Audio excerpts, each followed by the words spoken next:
सरदेव नेताजी के नेतृत्व में पार्टी की व्यवस्था ली थी।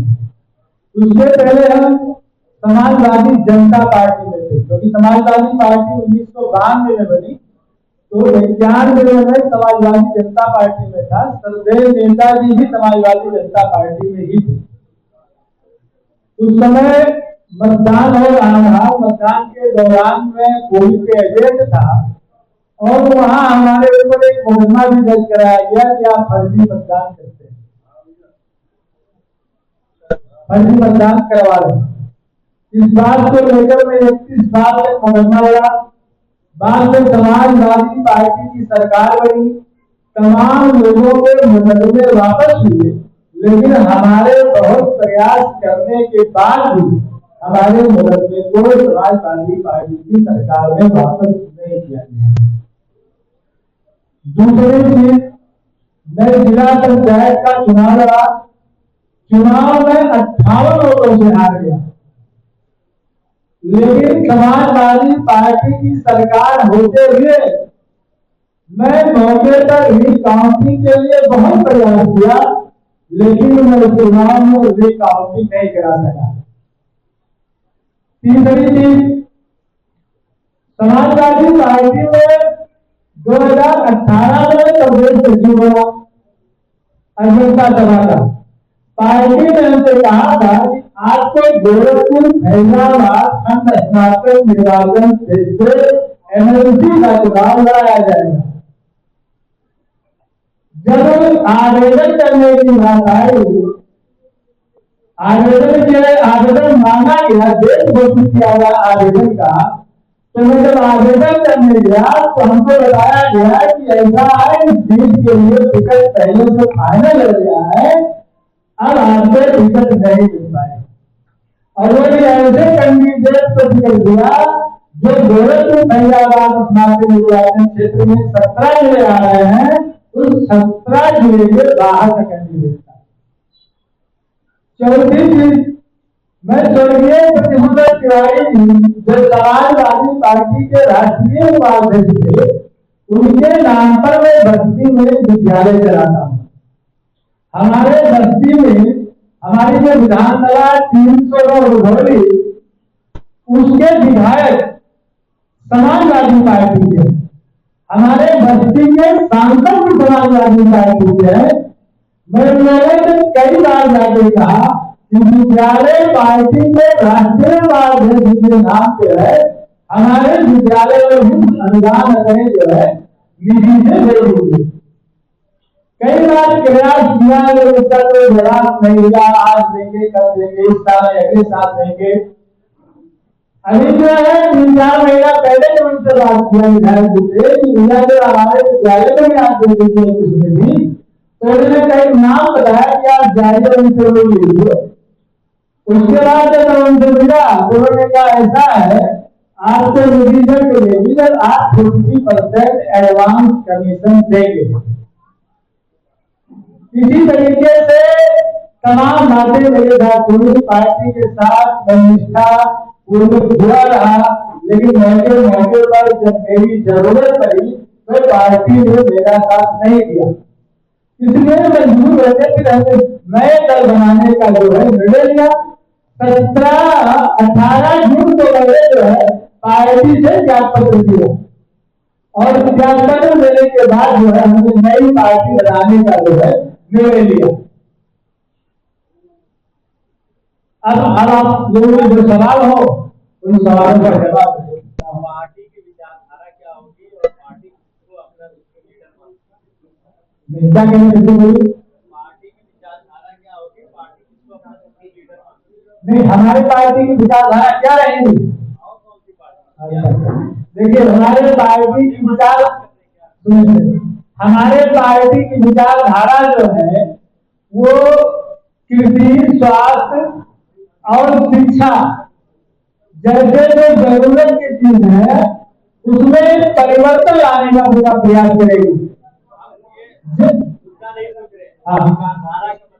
ये मेरे पार्टी का विचारधारा जो है समाजवादी पार्टी के विचारधारा, नेताजी की जो पार्टी थी, जो दूसरे नेताजी ने पार्टी बनाई थी समाजवादी पार्टी, क्योंकि समाजवादी पार्टी अब अपने विचारों के कायम नहीं रह गई, वो समाजवादी पार्टी की जगह फौजीवादी पार्टी बन गई। इसलिए जो दूसरे नेताजी के विचार से समाजवादी विचार आम जनता को न्याय मिले, उसमें जो है रोटी रोटी कपड़ा मकान मिले, उसी चीज को हम लोग फॉलो करेंगे। नियमता जो निर्वाचन आयोग का नियम है, अगर आप पार्टी रजिस्ट्रेशन कराते हैं तो कम से कम आपको 50 सीट पर चुनाव लड़ना पड़ेगा। उस जो है उस नियम का मैं फॉलो करूंगा, 50 से अधिक सीटों पर चुनाव लड़ना होगा। नहीं, कम से कम आपको बता दिया कि 50 सीट पे जो है कम से कम लड़ेंगे। नहीं, ये देखिए आज का जो कार्यक्रम है, ये कार्यक्रम मेरा कोई मीटिंग नहीं है। आज मेरा पिछला कार्यक्रम 18 जून को हुआ था, जो लोग देखे होंगे तो लोग कवर किए होंगे 18 जून का कार्यक्रम। मेरे पास वहां मौके पर 200 लोग थे। आज मेरे कोई मीटिंग का कार्यक्रम नहीं है, आज सिर्फ मेरा प्रेस कॉन्फ्रेंस है। अगला जो मेरा कार्यक्रम होगा वो 14 जुलाई को होगा, जिसमें पार्टी का गठन किया जाएगा। उसमें बाकायदे आपको भीड़ और हर तरीके का कार्यक्रम है।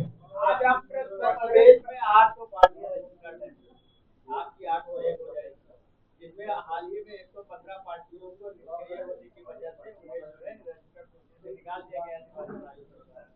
767 सीटें जो पार्टियां हैं गैर मान्यता प्राप्त है, बाकी 115 लगभग को मान्यता प्राप्त है। तो आप 801 होकर क्या बदलाव? नहीं, देखिए सभी पार्टियों के अपने अपने रूल हैं, उनके अपनी अपनी विचारधारा है। मेरे पार्टी का जो विचारधारा है, जिसके लिए मैं पार्टी बना रहा हूँ, जिन मुद्दों को लेकर मैं संघर्ष करूंगा, उसमें शिक्षा, स्वास्थ्य, न्याय, ये सब जो मुद्दे हैं तो समाज में जो है स्पष्ट रूप से जो है लोग उसका जो है उपयोग या उनको जो है राहत नहीं मिल पा रही है, उसको सुधार करने के लिए हम संघर्ष करेंगे।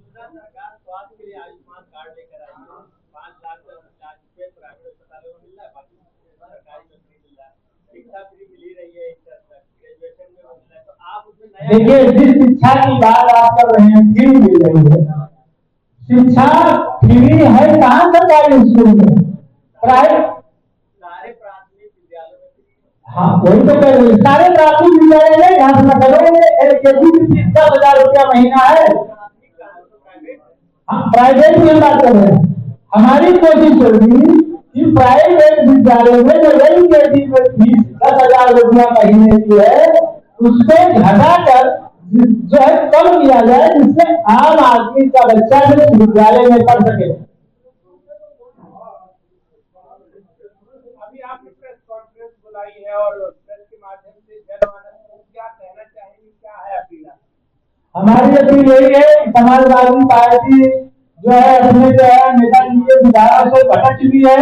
समाजवादी पार्टी में रहने से अच्छा है आज जो है भारतीय समाजवादी पार्टी से जुड़े, नेताजी के विचारों को हम लोग आगे मिलकर बढ़ाएंगे। क्या पीड़ा रही है, किसकी वजह से आप हटे हो? मैंने पहले आपसे बता दिया कि समाजवादी पार्टी ने आज के डेट में परिवारवाद, उसके बाद जो है सूफीवाद, उसके बाद जो है निष्ठावान कार्यकर्ताओं की उपेक्षा, ये सब आम चीज हो गई। आज अगर गरीब निष्ठावान कार्यकर्ता है तो समाजवादी पार्टी में आज के लिए कोई स्थान नहीं। ये तो समाजवादी पार्टी की कमियां गिना दी आपने, अपनी पार्टी की अच्छाइयां बताइए। नहीं, हमने आपसे बताया कि हमारी पार्टी जो है जो आम जनता के आम मुद्दे हैं, जैसे शिक्षा हुआ, स्वास्थ्य हुआ, रोजगार हुआ, देखिए इन सब चीजों को लेकर हम सड़क पे संघर्ष करेंगे। हमारे पास शुरुआती दौर में संघर्ष के अलावा और कुछ नहीं रहेगा।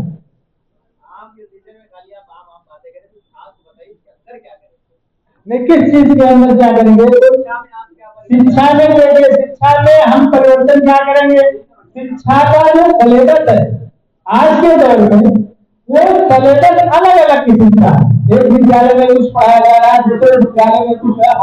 हमारा उद्देश्य है कि जितने भी विद्यालय एक क्लास का एक सिलेबस है। दूसरी चीज, शिक्षा इस तरीके की दी जाए ताकि जो प्रतियोगी परीक्षा बच्चा आगे बढ़ने जा रहा है, उसको कोचिंग की भारी भरकम फीस अदा न करनी पड़े। और वो अपने पढ़ाई हुई प्रतियोगी परीक्षाओं को उत्तीर्ण कर सके। आप कह रहे हैं कि नेताजी के विचारों को हम आगे बढ़ाएंगे, तो नेताजी के विचारों को आगे बढ़ाने के लिए उनकी पार्टी है, तो अलग से पार्टी बनाने की क्यों जरूरत पड़ रही है? देखिए, समाजवादी पार्टी नेताजी के विचारों पे नहीं चल रही है, वो समाजवादी विचारों पर नहीं, वो पूंजीवादी विचारों पर आज के देश में चल रही है। समाजवादी पार्टी में गरीब निष्ठावान कार्यकर्ताओं की एकदम घोर अपेक्षा है। पीडीए का नारा देखिए, उनका नारा कभी पीडीए का होता है पिछड़ा दलित आदिवासी, कभी जो है फिर 24 घंटे के बाद उनका अगला दलित आदिवासी हो जाता है, कभी उनका नारा कुछ हो जाता है। पीडीए को लेकर माननीय अखिलेश जी का कोई अध्यक्ष जो है वो ड्यू नहीं है, वो समय समय से अपने अवसर के हिसाब से उसका जो है वो संसार बदलते रहते हैं।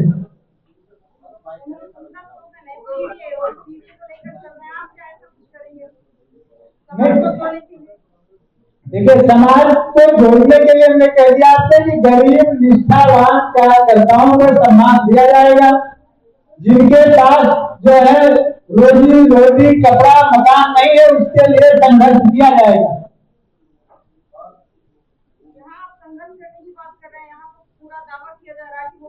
मोदी जी तो अपने कर रहे हैं सब कुछ, वो अलग कर रही है, फिर आप क्या अलग बात करेंगे? देखिए, लोकतंत्र है, लोकतंत्र में कोई भी आदमी समाज के लिए लड़ सकता है, पार्टी बना सकता है, हमारा विचार उनके विचारों से हो सकता है 100% ना मेल खाता हो। नहीं,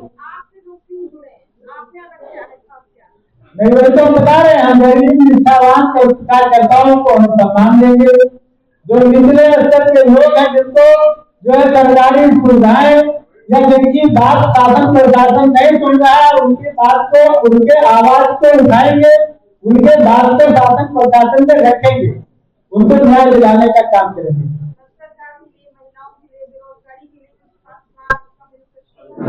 देखिए, भ्रष्टाचार जो है, भ्रष्टाचार एक जो है आम समस्या हो गई है। भ्रष्टाचार से सिर्फ राजनीतिक पार्टियां नहीं कर सकती, उसमें आम जनता के भी सहयोग की जरूरत है। आम जनता जब सहयोग देगी तभी भ्रष्टाचार नहीं देगा।